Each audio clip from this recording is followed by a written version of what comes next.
South east मतलब जैसे कि राजस्थान का साउथ इलाका, ठीक है, क्योंकि राजस्थान उसके अलावा इनका वेस्ट क्या था ज्योग्राफिकल के हिसाब से, अफगानिस्तान। तो इनका ईस्ट क्या हुआ, गुजरात और राजस्थान की तरफ। वैसे तो इंडिया का वेस्ट है गुजरात, राजस्थान और गुजरात, लेकिन ऋग्वेदा के हिसाब से उस जो जमीनों का जिक्र है, जो इलाकों का जिक्र है, उसके हिसाब से साउथ ईस्ट कहाँ पे आता है, गुजरात और राजस्थान की तरफ। उस वो जो जगह है वो आर्यंस का गढ़ माना जाता था, ठीक है, आर्यंस का सेंट्रल प्लेस माना जाता था। The places where was inhabited by Kuru, Panchala, Vasha, Kushina tribes. The present Kurukshetra where the habitat of Kuru tribe.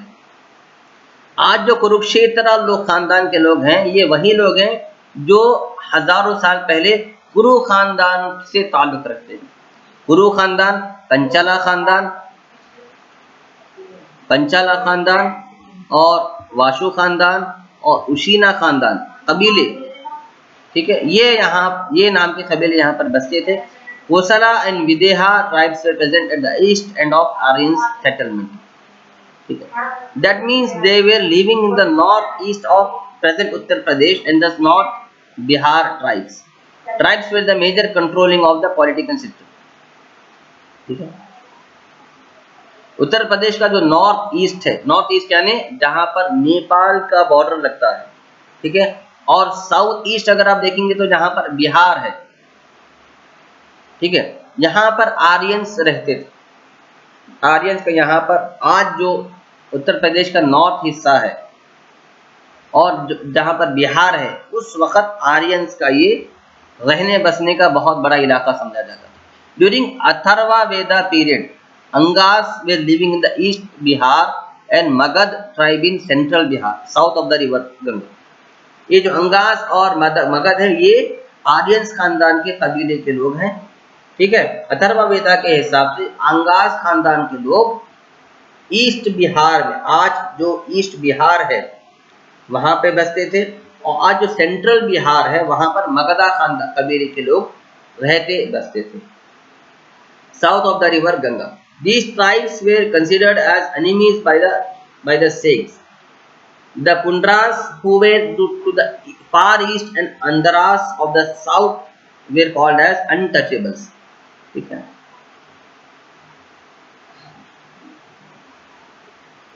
इस आर्यन खानदान के लोगों में जो दो अलग अलग कबीले हैं, जिसका नाम अंदराज है और पुंडराज है, ये बहुत निचले जात के लोग समझे जाते थे और इनके करीब दूसरा कोई जाता नहीं था, इन्हें अनटचेबल समझा जाता। These tribes were still not influenced by Aryan ways of life and language. This means that the political system of tribes continued even during the time of Atharva Veda. The arrival of Indo-Aryans to the banks of the river Ganga and Tranians at the Indian border and West Punjab due to their invasion. अब आहिस्ता आहिस्ता बच्चों Aryans खानदान के लोग जो है पंजाब तक भी फैल चुके थे और गंगा रिवर के साउथ में, ठीक है, गंगा रिवर के किनारे भी ये लोग रहना बसना शुरू कर दिए थे, ओके। द वैदिक tribes with superior archery and steroids one over the local tribes living on the banks of river Ganga. The usage of iron after 800 BC has supported this with. The improved military power of Vedic tribes helped them to extend their geographical limits, ठीक है। वैदिक जो power इनके पास Aryans पे है, वैदिक power means वेदा के rules को फॉलो करने का जो पावर है, यानी वेदा के रूल्स को फॉलो करने से जो कामयाबियां इन्हें मिलती थी, ये सबसे बड़ा रीजन था इनके ज्यादा से ज्यादा फैलने का। ये लोग जो ज्यादा इलाके में अपने फैल रहे थे, ज्यादा इलाके में लोग जमा हो रहे थे, इसके पीछे राज क्या था, वेदास के रूल्स एंड रेगुलेशंस फॉलो करने की वजह से, ठीक है। द इम्प्रूव्ड मिलिट्री पावर, अपने वेदास के रूल्स एंड रेगुलेशन फॉलो करने से उन लोगों ने अपने इलाकों के नौजवानों को तैयार किया और एक मिलिट्री बनाई, इसलिए कि कोई उन पर हमला ना कर सके, कोई उन्हें हरा कर यहाँ से भगा ना सके, कोई उनका मुकाबला ना कर सके। As a result powerful kingships emerge. Okay, तो इससे हुआ क्या कि इनके अंदर से इन्हीं के खानदान से राजाओं का बनने का रिवाज शुरू हुआ। ठीक है, राजा बनने का रिवाज शुरू हुआ। इनके अंदर जो सबसे बहादुर, जो सबसे होशियार, जो सबसे चालाक आदमी था उसे राजा समझा जाता था। The king is described in Atharva Vedas, the one who rules all is like a god in human form.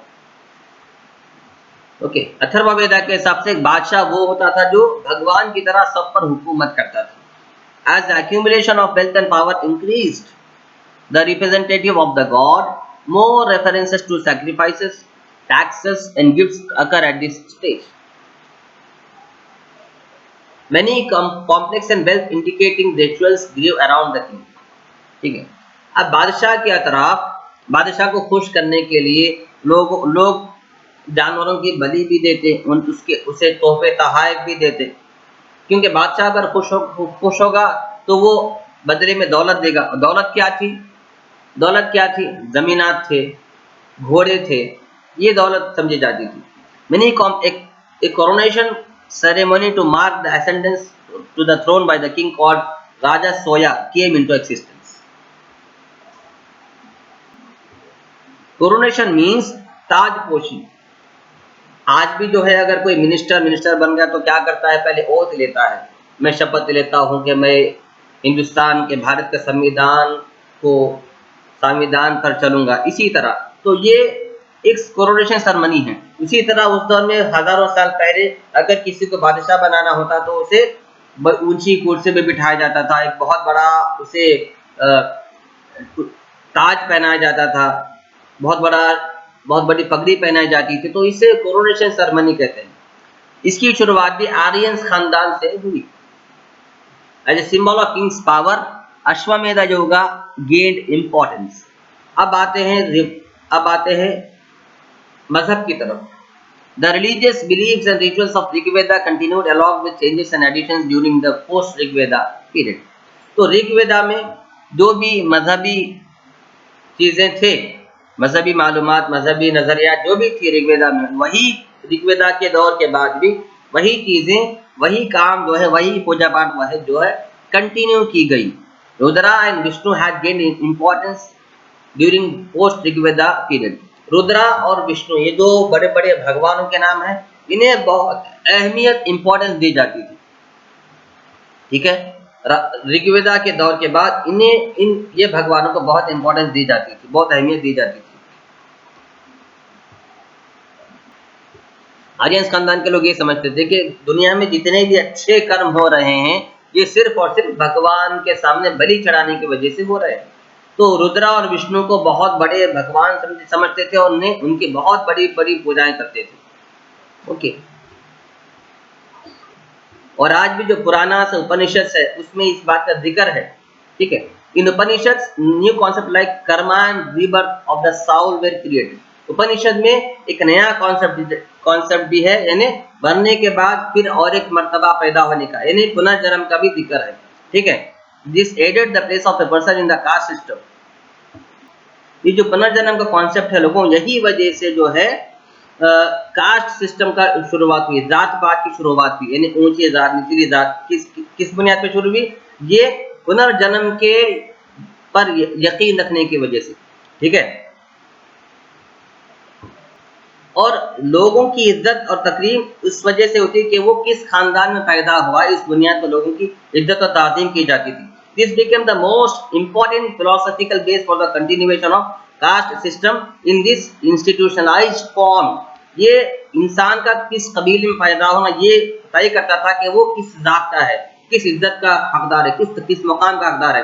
छोटे लोगों में पैदा होता तो निचली जात का समझा जाता था, अमीरों में पैदा होता तो ऊंची जात का समझा जाता था। तो ये सारे चीजें लोगों, एंशिएंट सिविलाइजेशन के बारे में चैप्टर है, ये चैप्टर का एंड यहाँ पे होता है। मैं आपसे रिक्वेस्ट करूंगा ये सारी जो 7 और 8 वीडियोस हैं बार बार आप इसे रिपीटेडली देखिए ताकि ईच एंड एवरी कॉन्सेप्ट आपको क्लियरली समझ में आए और आपको आंसर्स देने में इजी हो। तो ये आपका चैप्टर यहाँ पे एंड है। ऋग्वेदा, सामवेदा, यजुर्वेदा, अथर्ववेदा, इसके अलावा जितने भी